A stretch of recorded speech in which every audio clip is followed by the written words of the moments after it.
Shalom Uvracha, le passage pour le Chav Gimel Adar, le 23 Adar, Perek Lamed Zayin, 37e chapitre du Tanya. Veine, et voici, Tachlit Ashlemut Hazeh, l'ultime perfection mentionnée plus haut, Shel Yemot HaMashiach Utchiat HaMetim, de l'époque messianique et de la résurrection des morts, Sheu Gilui Or Ein Sof Baruch Hu, ceci est en effet quoi? La révélation de la lumière infinie, béni il est. Mashiach et Triat HaMetim, c'est en effet la révélation de Ein Sof dans ce monde-là, Ba'olam Hazeh HaGashmi, dans ce monde-ci matériel. Taloui b'ma'asenu avodatenu, ceci, cette révélation dépend de nos efforts, de notre travail. Kol zman mesher hagalut, durant l'exil, qui a gorem schar mitzvah et a mitzvah be'atzma, ceux qui causent, ceux qui amènent à la récompense, à la rétribution de la mitzvah, c'est en effet la mitzvah. La mitzvah elle-même réalise et forme sa récompense. Et pourquoi? Comment ceci? Quel est le lien entre la récompense et la mitzvah? Car lorsque la personne a réalisé une mitzvah, mamshicha adam gilui or ein sof baruch hu, la personne influence une révélation de la lumière Ein Sof, infini, béni il est, milemala lemata, du haut vers le bas. Leitlabesh begashmiyut olam hazeh, pour s'investir dans la matérialité, dans la matière de ce monde. Donc la mitzvah qui a été réalisée attire dans l'énergie de l'élément avec lequel la mitzvah a été réalisée, la lumière infinie, béni il est.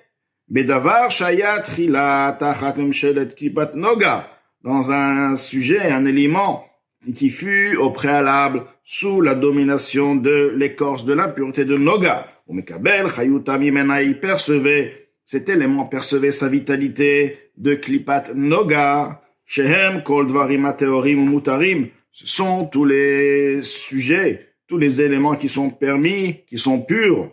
Shemasid baeb mitzvah, dont la mitzvah, maasit, la mitzvah d'action a été réalisée. Donc tous les éléments qui sont permis à la consommation, c'est-à-dire que, comme va nous dire, que gon klaf atfilin ou mezuzah ou vesefer Torah, par exemple, le parchemin pour écrire dessus, donc les tefilin, la mezuzah, les sefer Torah, ou comme Amar Hazal, comme nos maîtres nous disent, de mémoire bénie, le urshar mnechet shamayim, il a été permis pour réaliser le travail du ciel, c'est-à-dire servir Hachem et réaliser une mitzvah, de par cet élément, et la théorim ou mutarim, beficha, uniquement des éléments qui sont purs et qui sont permis à la consommation. De même, un etrog qui n'est pas orla, ce qui veut dire qu'il n'a pas été cueilli d'un arbre durant les 3 premières années. Chez Aorla, il shalosh klipot atmeot legamre. Car la Orla obtient sa vitalité des 3 impuretés écorces totalement impures, chez les Malia Leolam, qui n'ont jamais une élévation. Donc, du fait, si la personne veut réaliser une mitzvah avec la Orla, par exemple, avec un élément dont sa vitalité provient des 3 impuretés totales, donc du fait que la vitalité ne peut pas être élevée à la Kedusha, il ne va pas attirer Or Ein Sof Baruch Hu. Donc, il se trouve bien sûr qu'il n'aura pas une mitzvah de part, car il n'a pas réalisé la mitzvah, il n'a pas donc, car le but de la mitzvah, comme nous avons dit, c'est pour attirer le Or Ein Sof Baruch Hu, de rejoindre cette vitalité, l'élever à sa source, au Ein Sof, donc le Ein Sof, qui va donc se révéler dans cette vitalité. Cette vitalité va faire une chose avec le Ein Sof. Donc par la suite, Mashiach va venir, ce Ein Sof va se révéler dans ce monde-ci à nos yeux.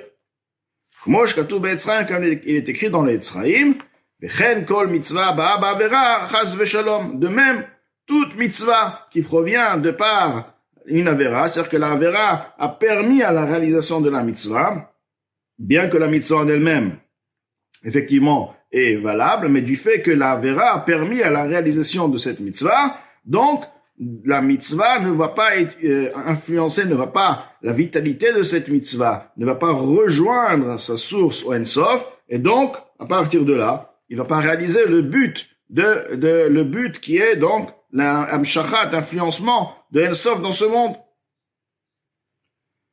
Ou ma'ot tzedaka shenan gezel. Et de même aussi, les pièces de la tzedaka qui ne sont pas gezel, qui n'ont pas été donc volées, injustement obtenues, vekayotse baem, et comme ceci, leur semblable. Maintenant, lorsque la personne réalise de par ces éléments la mitzvah de Hachem, la volonté de Hachem, voici que la vitalité qui se trouve au sein de ces éléments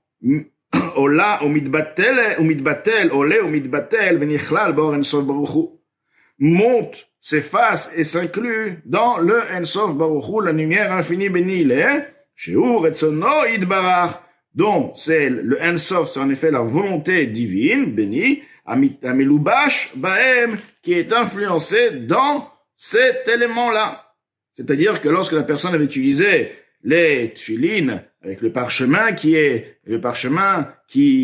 été servi pour écrire les tefilines, et les tefilines eux-mêmes, le cuir, donc l'ensemble même de cet objet, les tefilines, la vitalité va rejoindre le En-Sof. Pourquoi? Car la volonté d'Hachem est réalisée. Donc la volonté d'Hachem, c'est En-Sof. Et la vitalité qui était à l'origine provenait de Klipat Noga, va maintenant s'élever et s'inclure dans le niveau En-Sof.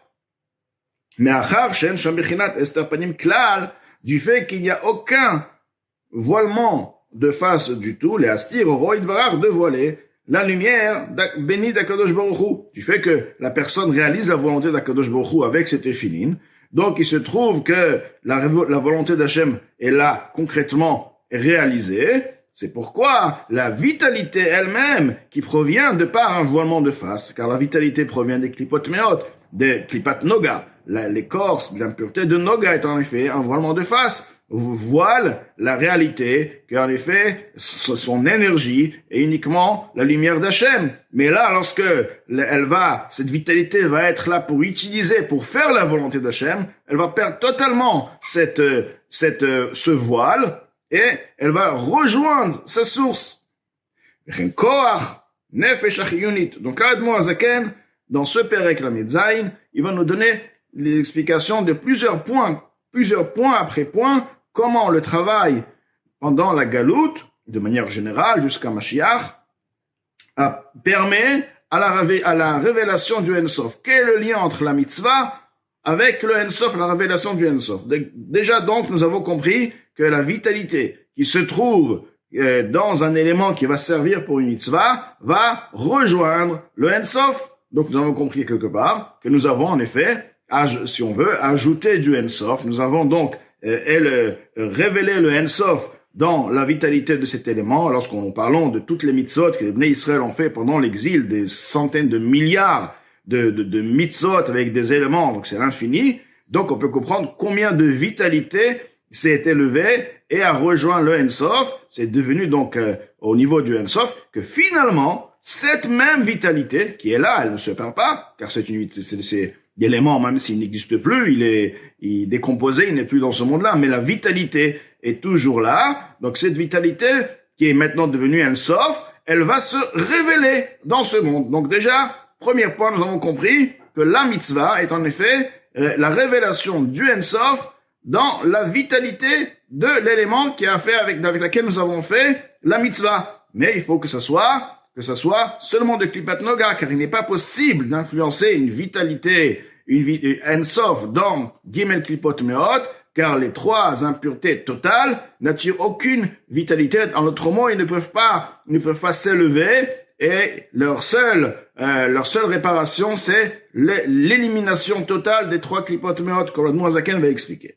Maintenant, l'Admor Azaken va nous donner un deuxième point. Nous allons maintenant nous avons parlé jusqu'à là de la vitalité qui se trouve dans l'élément de la mitzvah. Maintenant, nous allons passer de la vitalité qui se trouve dans la personne, dans l'âme vitale. De même, la force de l'âme vitale, abahamit, animale, car la vitale, elle peut être vitale tout en étant sans avoir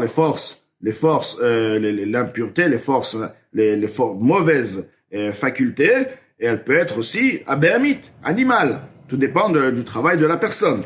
Donc, de manière générale, c'est l'âme qui est celle, il faut, de toutes les manières, cette nefesh achionit, il faut avoir cette âme-là pour pouvoir vivre dans un corps. De même, donc, la force de cette âme vitale, animale, chez Bevarek Guf Adam, qui se trouve dans les membres du corps de la personne, Amekayem mitzvah, qui réalise la mitzvah. Hu mitlabesh, cette vitalité-là va s'investir, va s'habiller, gamken également, ba'asiyazo, au sein de cette action, veola me'aklipa, et donc, elle va automatiquement s'élever, elle va rejoindre Ensof, va s'élever de la klipa, de l'impureté, de l'écorce, venichlal bigdushat mitzvah. Elle va s'inclure dans la sainteté de la mitzvah, shehi retzono idbarach, dont la mitzvah, c'est la volonté bénie d'Akadosh Baruch Hu, ou batel beor Ensof Baruch Hu, est effacée dans la lumière infinie, Baruch Hu béni, c'est-à-dire que lorsque la personne donc va faire une mitzvah, forcément, il va utiliser ses forces, son énergie. Il peut pas mettre les téphilines s'il n'y a pas d'énergie. Il faut avoir une énergie, il faut avoir un corps et que le corps fasse manœuvre. Donc, à partir de là, cette vitalité qui a été utilisée, cette vitalité provient de manière générale de Klipat Noga.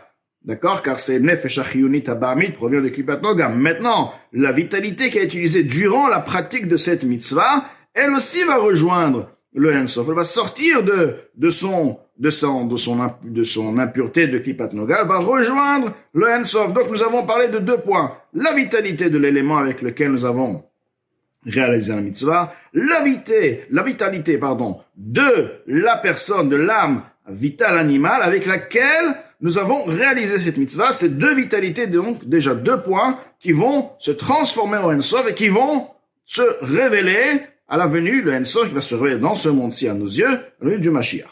Non, nous allons continuer expliquant aussi la vitalité qui se trouve dans l'étude, alors que c'est pas une action concrète, c'est de l'étude, c'est de la parole.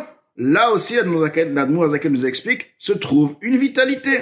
Vegam, mitzvah Talmud Torah ou Kriyat Shema ou Tfila. Et également, dans la mitzvah qui est l'étude de la Torah, la lecture de Shema, la Tfila, les Kayotze Ben, et comme ceci, les bénédictions, tout ce qui est lié à la parole,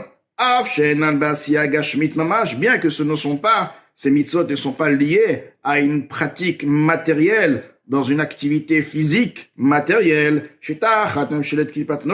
qui est sous la domination de l'écorce de Noga, c'est-à-dire que la personne ne va pas utiliser un élément pour réaliser la mitzvah. La mitzvah se fait de par son corps, sans aucun élément extérieur.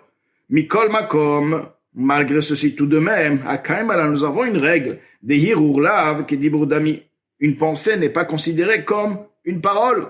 C'est-à-dire que pour réaliser une mitzvah dont la parole est indispensable, on ne peut pas se rendre quitte de cette mitzvah par la plus grande kavana, la plus grande pensée, la plus profonde qui puisse exister, car il faut utiliser la bouche, il faut que ce soit articulé.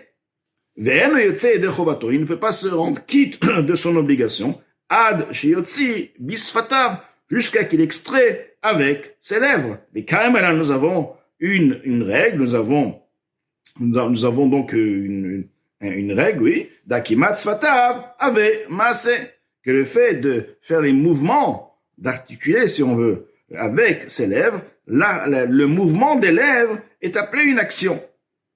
Pourquoi le mouvement des lèvres est appelé une action? Ki efshar lenefesh haelokit, car il n'est pas possible pour l'âme divine, levate bisfata imoupe, d'articuler de par les lèvres et de par la bouche, velachon, la langue, veshinaim, agashmim, les dents matérielles, qui im aliede nefesh achiyonit abamit, uniquement de par l'intermédiaire de l'âme vitale animale, amilubeshet bevare aguf mamash, dont elle, l'âme vitale animale, elle est investie réellement dans les membres du corps. Donc, pour que la neshama puisse réaliser, la personne a en lui le désir de faire une mitzvah, mais une neshama qui n'est pas dans un corps ne peut pas faire les mitzvot. Il faut être dans un corps. Et veut dire le corps, veut dire un corps vivant. veut dire un corps avec une vie d'une âme, ce qu'on appelle l'âme vitale, animale. Donc, il se trouve que quoi? Qu'il y a ici une énergie de l'âme vitale animale qui est indispensable pour bouger, tout simplement bouger, articuler tout le système qui va permettre d'articuler et de dire les mots. Et plus la personne utilise des forces, grandes forces, davantage, ou machnis, ou malbish yoter, il va alors faire pénétrer et investir davantage kochot minefesh achiyonit, les forces de l'âme vitale, bediburim elu, dans ses paroles. La personne, donc, va s'emporter totalement dans cette fila, va s'investir totalement dans son étude. Et pas seulement la bouche, mais c'est toutes ces forces qui sont là investies dans la tfila, dans son étude. Donc, forcément, il va devoir utiliser plus de force. Donc, il y aura plus de forces qui vont s'élever à la Kedusha, plus de Or El Sof qui va se produire. Si on veut expliquer comme ça, nous sommes là en train de produire du Or El Sof. Donc, une production plus grande. Et ceci explique ce que le verset nous dit. Kol atzmotai tomar navegomer. Tous mes membres vont dire. Alors, les membres vont dire. La bouche va dire. Je comprends, la bouche. Quel est le lien entre la main, le pied avec la parole? Tous mes membres vont dire Hashem mikamocha. Donc, c'est justement l'explication, car en effet, la vitalité qui se trouve dans les mains, dans les pieds, dans tout le corps, elle aussi participe. Maintenant, pour pouvoir effectivement utiliser de la vitalité de tout le corps, alors qu'il s'agit ici d'une parole, d'une étude, il faut effectivement investir beaucoup de force, le faire avec force, avec de toutes ses forces, de son énergie. Effectivement, là, on va utiliser quelque part, non pas uniquement l'énergie de la parole, tout simplement une lecture simple, tranquille, mais une vitalité qui provient de tout le corps qui va totalement s'investir dans cette parole. C'est qu'il dit Kol atzmota, et tous mes membres Tomana vont dire Begomer, etc. Et donc là, une grande production de Or El Sof qui va se faire, car une grande vitalité, beaucoup de vitalité va se transformer donc en Or El Sof, une élévation de Klipat Noga qui est l'âme animale vitale du juif provient de Klipat Noga, donc une grande production de Or El Sof. Vezeu she'amru Razal, ceci est ce que nos maîtres de mort bénis nous disent. Imarucha bechol ramach evarim mishtamer, si la Torah est exposée, est influencée et pénétrée de par tous les 248 membres, mishtameret, elle sera préservée. Veim la vena mishtameret, et sinon elle ne sera pas préservée, ce qui veut dire l'oubli. Pour que la personne ait une mémoire, se rappeler de l'étude qu'il a appris, donc de la Torah, précisément c'est la Torah. La Torah en a une force, que lorsque la personne investit toutes ses forces, comme on dit chez Tio, Amelim Torah, pas seulement étudier, comprendre tranquillement, intellectuellement, c'est la Torah, c'est autre chose. La Torah doit utiliser toutes les forces de la personne, l'énergie qui se trouve de partout pour justement comprendre, lire, étudier. Et là, ceci va permettre à la mémoire de ce qu'elle a étudié. Et quel est le lien? Car l'oubli provient, l'oubli de la Torah, non pas l'oubli de choses du monde, par l'oubli de la Torah provient de l'impureté du corps, et de l'âme vitale, abémit, animal, shen, mais klipat noga. Donc, le klipat noga, c'est l'origine de l'existence du corps, l'origine, la vitalité qui est celui de l'âme vitale, animale, et du fait que l'origine est donc cette vitalité est Klipat Noga. Klipat Noga voile, de même manière qu'elle voile la lumière divine qui se trouve en elle, elle voile aussi la Torah que la personne a appris. Mais lorsque maintenant la personne va utiliser toutes ses forces, de toute son énergie pour l'étude de la Torah, donc ceci va, comme Admouzaka nous dit, Anichler et Lefeamim, qui s'inclut donc parfois Bigdusha, dans la Gdusha, c'est-à-dire que le corps, la vitalité du corps, la vitalité de l'âme animale, vitale, va maintenant être investie dans la Gdusha, car elle va étudier de toutes ses forces. Ve'ainu, ceci, quand est-ce qu'on peut dire que la vitalité de l'âme animale, du corps, est influencé dans les mots de la Torah totalement, que chez Metish Kochan, lorsqu'il va épuiser leur force, ou Machnis Kol Kochan, il va faire pénétrer toute leur énergie, toute leur force, Bigdushat Torah, dans la sainteté de la Torah, car celui qui étudie de sorte, forcément, il croit à la sainteté de la Torah, il comprend qu'il n'est pas là en train d'étudier une étude rabbinique, un professeur rabbinique, talmudique, halachique. C'est pas du professeur, c'est Kdusha, c'est Ratzon Ha'elyon, Chochma Ilaha. On parle là d'une sainteté extraordinaire, puissante, qui se trouve dans ses paroles, dans sa pensée. Donc, à partir de là, donc il va relier la Kdusha, étant donné qu'il va épuiser leur force. Il va les faire pénétrer dans la Kdusha de la Torah, non pas seulement dans le Sechel de la Kdusha, car il vit, il étudie avec cette Kdusha. C'est pourquoi il utilise toutes ses forces. À partir de là, B'Kdushat Torah ou Atfila, ou de la prière de la Tfila, à partir de là, il va donc leur enlever le moyen, il va au contraire les transformer en Kdusha. Donc Klipat Noga ne pourra pas, il y aura plus d'oubli. La seule l'étude que la personne a étudié avec cet enthousiasme puissant ne va pas être oubliée de cette personne. Donc là, l'Admour Hazaken nous a donné 2 points. Le travail et ce Perek Lamed Zayin. Comment le travail de la Galoute prépare la révélation du Ensof. Et Perek Lamed Zayin rentre dans les détails, point par point. Premier point, c'est l'élément. Tu as pris un élément, tu utilises pour la Kedusha, cet élément-là, tu as fait des matzot, un etrog, un loulav, tous les éléments physiques qui ont été utilisés, manger Shabbat, tout ce qui a été pour une mitzvah, tout ce qui est utilisé pour la mitzvah, la vitalité va se transformer en Ensof. Or, Ensof va s'élever à sa source, donc Ensof. Donc là, tu as produit du Ensof. Ensuite, il y a aussi la vitalité de la personne, de l'âme animale vitale. Donc la personne va utiliser forcément une énergie. Cette énergie qui va être utilisée pour réaliser la mitzvah, elle aussi va se transformer en Or Ensof. Elle va être élevée en Or Ensof. Alors il s'agit pas seulement de l'énergie qui est utilisée pour une action, une activité physique avec ses membres, mais même une énergie qui est utilisée de par la parole, elle aussi va s'élever, car la parole demande une énergie. Il faut manœuvrer c'est sa bouche, la langue, etc. Sans énergie, il n'y a pas de parole qui peut être extrait.